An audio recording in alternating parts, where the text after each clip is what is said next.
Hi, my name is David Stephan. I'm the CEO and sommelier of winetalk.com.my. We are Malaysia's largest online wine shops. We have a selection of over 2,000 wines and spirits and beers available to be delivered directly to your home. Now today I'm going to share a few tips with you to understand a little bit more about wine. So let's start by, when you open a good bottle of wine, you need to make sure you have the good glasses. Using a glass like this one, or like that size, for example, you will definitely feel the wine differently. They don't have the correct shape, so glass is way too thicker. You need to make sure you have a good size glass. This size, for example, is for sparkling wines. They are long and thin because they want to keep the bubbles inside. To enjoying a glass of wines, this is a good standard classic size. You want to make sure they have that tulip size. Top is narrower, which is going to help to concentrate the aromas.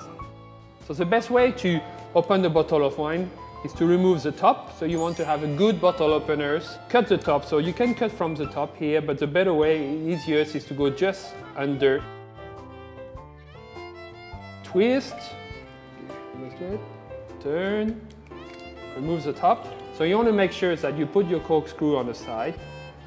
You go well in the middle, you push and you twist, and you make sure you are straight under.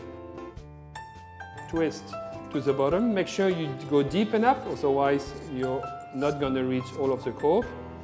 This one has 2 levels, so it's easy. You put it on the first level, pull, for the second ones, here.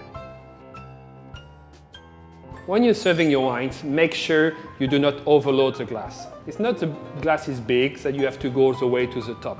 Actually, they have that tulip shapes, and you should go at the maximum to the widest part of the glass. This is in order to leave more space for the wine to breathe and for you to enjoy it more. So when testing your wines, hold your glasses by the stem. The glass comes with 2 parts. You have the bottom, which is the stem, and the glass by itself. If you hold your glass by the top, you're going to do 2 things. First, you're going to transfer some heat into the wines. It's Malaysia. Wine doesn't need any help to get warm. And second, you're going to leave some finger mark on your glass. So it's better if you're on a cocktails party, if you're having a dinner, always hold your glass by the stem. So we're going to look at the wines and look at the intensity of the colors. Some wine can have very light colors. Something like Pinot Noir is going to be very light and shiny. Other wine like Cabernet Sauvignon or Shiraz would have a darker colors.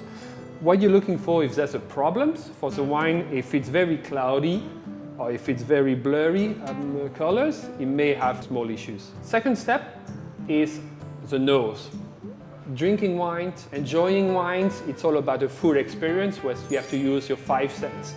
We talk about the visions, then you have the aromas. You're going to see some people who are going to be swirling the wines. So swirling is the act of progressively twisting the wines into the glass and adding some oxygen. So that step, if you put too much wines into the glass, you are going to go overboard. You have to be careful, train it. If you go too much, it might go tip over. Tasting the wines, you want to put a little bit of wine in your mouth and let it roll around in the palate.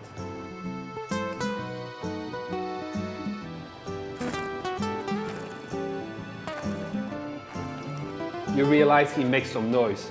So you have to be careful who you are with. If you are at business dinners with some customers, maybe you don't want to come up and show up to make that noise. But if you are a proper wine testing and you want to have the full experience of the wine and taste all of it, you want to do that a little bit of influence of hair. It's going to help enhance all of the flavors. And that's it. Thank you for your time.